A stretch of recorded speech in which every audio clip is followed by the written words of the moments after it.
Hello guys, in today's video I will be showing you how to fix Livu.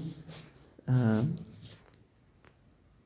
how to fix Livu keeps getting problems. So the answer is easy, just go to the settings and then scroll down to the app section and then go to the search and search Livu and then go to the storage and here you will find this clear cache option. Click on it.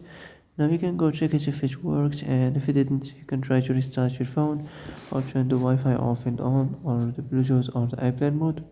Also you can try to clear data, but be careful. If you clear data, all this application's data will be deleted.